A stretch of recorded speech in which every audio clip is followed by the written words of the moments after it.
Halo guys, ketemu lagi dengan saya Andrian Iza Prayudi di channel Bea Cukai Samarinda.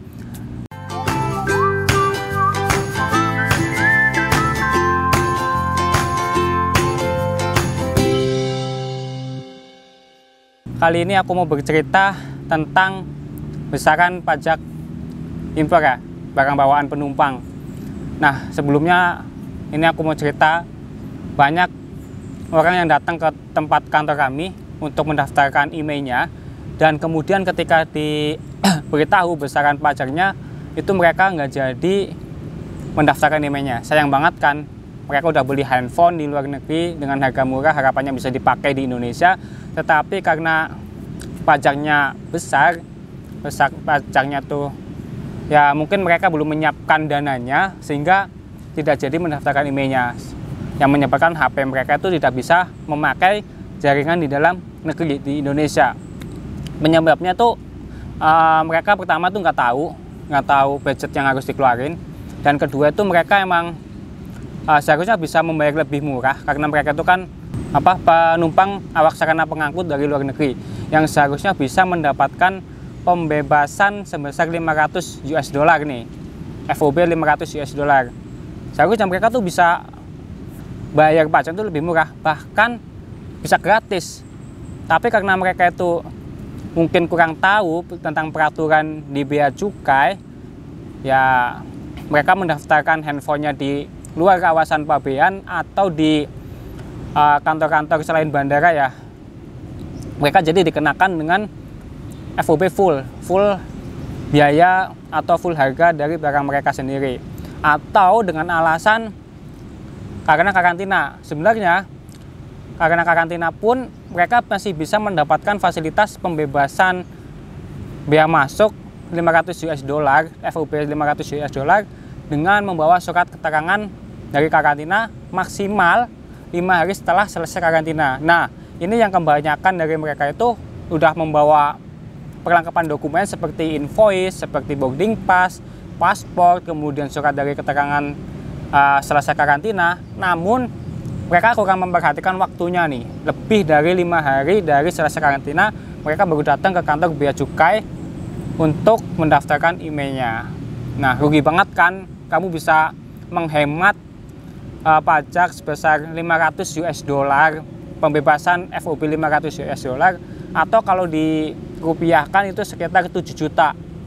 Nah, karena itu aku di video kali ini mau sharing nih, gimana sih caranya menghitung besaran pajak barang bawaan penumpang untuk sarana pengangkut ya, sarana pengangkut, dan juga ketentuannya, tips-tips. Di akhir video aku bakalan kasih tips gimana caranya biar kamu bisa dapat pembebasan 500 US dollar. Simak videonya sampai selesai, jangan di skip, dan juga perhatikan baik-baik supaya kamu paham dan nggak tanya-tanya hal yang sudah saya jelaskan di video kali ini. Biar lebih mudah, saya akan menggunakan laptop ini ya, biar gampang ada gambarannya. Jadi, nah, misal gini, saya habis jalan-jalan dari Thailand, kemudian sebelum pulang ke Indonesia, saya membeli iPhone di sana karena mungkin di sana HP-nya lebih murah harganya. Jadi saya beli iPhone di Thailand. Nah, katakanlah kita asumsikan harga HP tersebut 700 US dollar. Kemudian saya balik ke Indonesia itu sebagai penumpang sarana pengangkut dari luar negeri, mendapat pembebasan sebesar FOB 500 US dollar nih.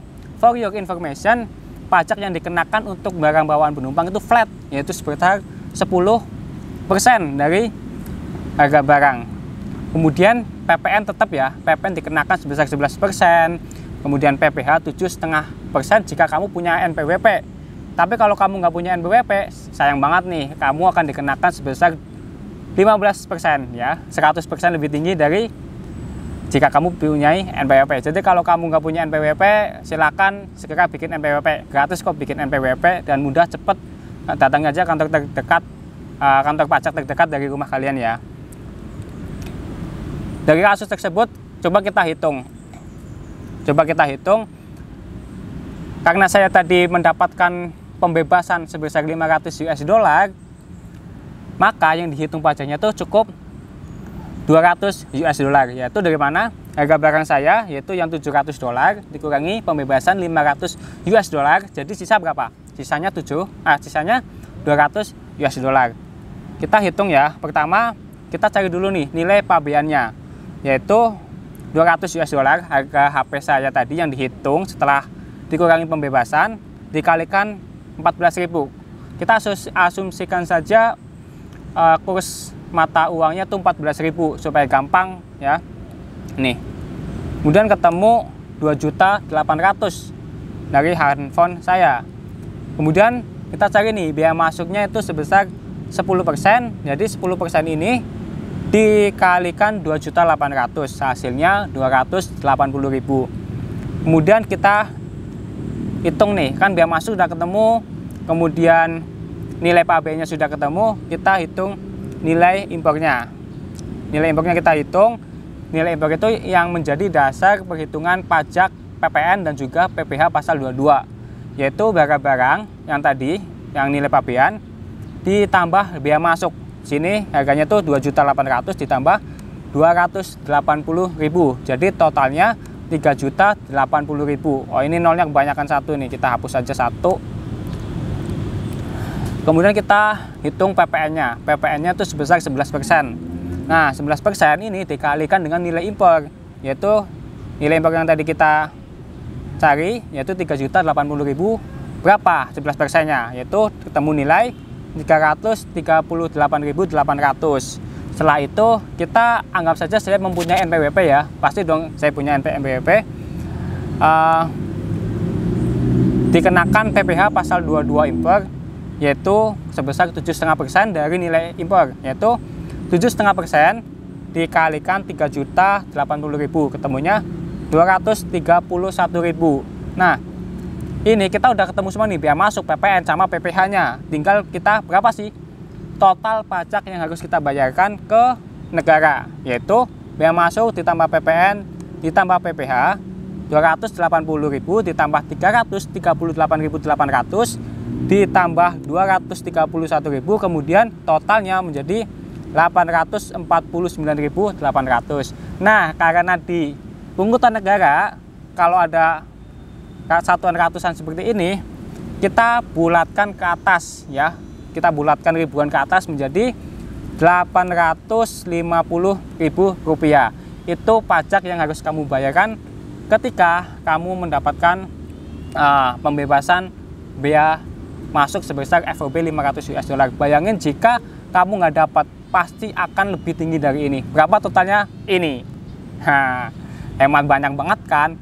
So, itu tadi gimana caranya menghitung bea masuk, PPN, terus PPh untuk barang bawaan penumpang. Ya, tes pertama dari aku yaitu ketika kamu datang dari luar negeri, istilah custom declaration. Barang apa aja yang dibawa dari luar negeri dan barang apa aja yang kamu bawa kembali dari luar negeri. Maksudnya itu barang yang sebelum kamu berangkat terus dibawa kembali ke Indonesia. Jadi memang itu barang yang betul-betul dari Indonesia, bukan kamu beli di luar negeri. Nah, itu kamu tulis di custom declaration.